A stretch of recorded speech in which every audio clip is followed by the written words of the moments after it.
अब मोरबी हादसे में उंगलियां उस कंपनी की तरफ उठ रही हैं जिससे हैंगिंग ब्रिज के रखरखाव की जिम्मेदारी दी गई थी। खबरें आ रही हैं कि बगैर एनओसी के कंपनी ने पुल को लोगों के लिए खोल दिया। आज तक ने नगर पालिका चीफ ऑफिसर संदीप सिंह से भी इस बारे में बात की।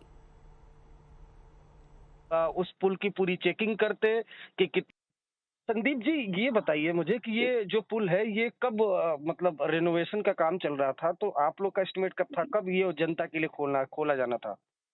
हाँ, वो इंस्ट्रूमेंट ये जो है उनका रिनोवेशन खत्म होने के बाद दे वर सपोज टू इंटीमेट अस, और उसका फिर जो चेकिंग होना था जी, उनका जो भी कंसल्टिंग है उनका सर्टिफिकेट होता है, ये भी अभी इंक्वायरी चल रही है ना।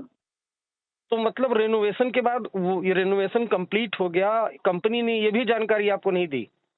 जी नहीं दी, और ये अभी दिवाली की छुट्टियां थी तब उन्होंने अचानक से शुरू किया और कल ही ये हादसा हो गया। कुछ 2 दिन हुआ होगा, वी वर नॉट नोटिफाइड। तो ये तो बहुत बड़ी लापरवाही है ना, क्योंकि रेनोवेशन कंप्लीट होने के बाद that is why government has put an inquiry commission, और वो अभी इंक्वायरी चल रही है। There were 6 members and they are present on the field right now. नहीं, कंपनी रेनोवेशन होने के बाद आपको जानकारी देती, फिर आप उस पुल की पूरी चेकिंग करते कि कितने लोग उसमें जा सकते हैं, नहीं जा सकते, उसके बाद आप फिटनेस सर्टिफिकेट देते? हमेशा से वो पुल जो है उसके ऊपर हिस्टोरिकली एक बैच में 20 से 25 आदमी ही जाते थे। कल जो हुआ है उसमें वो उनकी लापरवाही थी या जो भी था, एक साथ बहुत सारा आदमी जो है उनको भेजा गया था। करीबन 400 या 500 लोग वो एक समय पे वहाँ पे पहुंच गए थे, जिसकी वजह से ये हादसा हुआ है। अच्छा, तो आप कह रहे हैं कि सिर्फ 20 से 25 लोग ही उस पुल पर जाते थे एक बार? बैच वाइज आते थे। यस। अच्छा जी जी। तो अगर ये रेनोवेशन कंप्लीट होता तो आप बकायदा उसकी चेकिंग करते, उसके बाद फिटनेस सर्टिफिकेट देते? Yes yes yes. Okay okay. जी जी। अरविंद ओझा हमारे साथ हमारे सहयोगी इस वक्त जुड़ चुके हैं। अरविंद, क्योंकि मार्च 2022 से मार्च 2037 तक यानी 15 साल के लिए मोरबी नगर पालिका के साथ एक समझौता हुआ था जिसमें ब्रिज के रखरखाव से जुड़ी हुई चीजें, उसकी सुरक्षा से जुड़ी हुई चीजें, उसकी मेंटेनेंस से जुड़ी चीजें इस ट्रस्ट को जिम्मेदारी सौंपी गई थी। यानी अगर देखें तो ये मार्च के बाद ये पहली बार शायद जब ये पुल खुला है इनके रेनोवेट कराने के वक्त बिना एनओसी लिए कैसे इन्होंने जाने दिया? क्योंकि नगर पालिका के जो अधिकारी वो तो ये कह रहे हैं कि 25 लोगों को जाना चाहिए, 25 लोग अमूमन जाते हैं, लेकिन यहाँ तो 400 से 500 लोग अंदर ब्रिज में पहुंच गए। जी बिल्कुल, देखिए, और ये बड़ी लापरवाही, वो आपराधिक लापरवाही से आप कहेंगे अर्पिता, क्योंकि जो नगर पालिका के चीफ ऑफिसर हैं, जिनकी जिम्मेदारी है, जिनके अधिकार क्षेत्र में है फिटनेस सर्टिफिकेट देना, उनका कहना है कि हमने फिटनेस सर्टिफिकेट नहीं दिया था, नंबर 1। दूसरा बड़ा खुलासा इन्होंने ये किया है कि जो कंपनी है, जो रेनोवेशन की जिसको जिम्मेदारी थी, रेनोवेशन कंप्लीट हुआ या नहीं हुआ इसकी जानकारी मोरबी नगर पालिका को नहीं दी गई थी, और कंपनी ने अपने खुद के मन से, चूंकि दिवाली की छुट्टियां चल रही थी और इसी बीच कंपनी ने जो ये पुल है इसको खोला, और जिस तरह से ये बता रहे थे कि हिस्टोरिकली एक बैच में 20 से 25 लोग ही अलाउ होते थे, वो जाते थे इस पुल में, लेकिन 4 से 500 लोग वो इस पुल में चढ़े और जिसके बाद ये हादसा हुआ। लेकिन बड़ा खुलासा ये है कि फिटनेस सर्टिफिकेट ही कंपनी को नहीं दिया गया था। कंपनी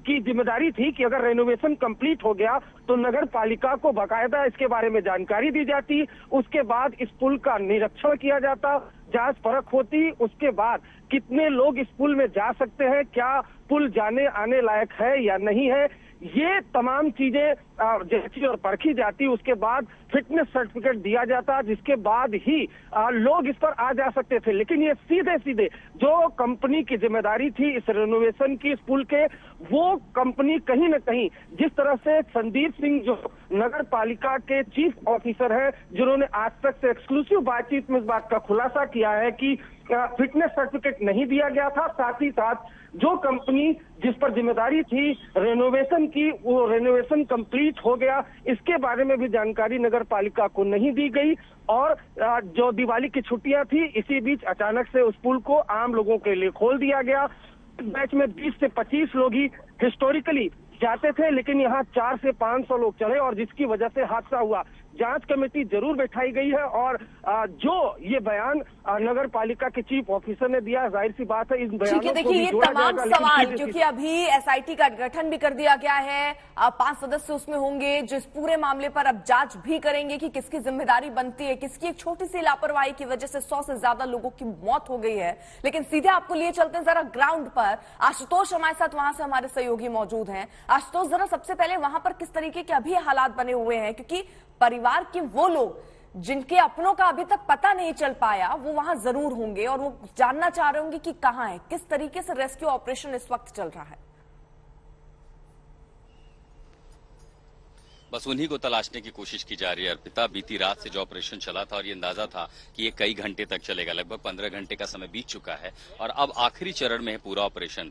ब्रिज का जो पूरा हिस्सा है चूंकि उसको काट करके निकाल लिया गया है, तो अब इस समय जब हम बात कर रहे हैं हमारे ठीक आसपास में ही लगभग 2 नेवी के गोताखोर है जो इस समय पानी के नीचे हैं। अब सबसे बड़ी मुश्किल ये है, रात में एक तो रोशनी नहीं थी, दिन में जो समस्या है वो ये कि जो गोताखोर अंदर गए वो ज्यादा देख नहीं सकते, पानी इतना गंदा है कि अंदर विजिबिलिटी नहीं है। तो जो पारंपरिक तरीका है वो ये है, इस तरह के हुक फेंके जा रहे हैं कि अगर कोई शव नीचे है, क्योंकि मेटल जो शीट थी जो चलने जिस पर ब्रिज थी, ब्रिज का लोहे का हिस्सा भारी भरकम था, वो नीचे गिरा है तो संभवतः उसके नीचे लोग दबे होंगे। अब ब्रिज हट गया है तो कहीं वो, क्योंकि नीचे कीचड़ है, काफी ज्यादा दलदल जैसी स्थिति है, तो ये हुक फेंका जा रहा है। और जब वो हुक फेंकते हैं तो इस कोशिश में कि जब उसे खींच रहे हैं, अगर कोई शव है तो कम से कम कपड़ों में फंस के या शरीर में फंस के तो उसे कम से कम खींच के निकाला जा सके। हम नेवी की जो टीम है उन्हीं की नाव पर है इस समय और ठीक नदी के ऊपर ये जो ऑपरेशन है ये अपने आप में, क्योंकि जिस ऐसी घटना हुई है, ये हाल फिलहाल के सालों में ऐसी घटना कहीं देखने को मिली नहीं है कि मानवीय नेग्लिजेंस जो है, ह्यूमन नेग्लिजेंस की वजह से इतनी बड़ी त्रासदी हो जाए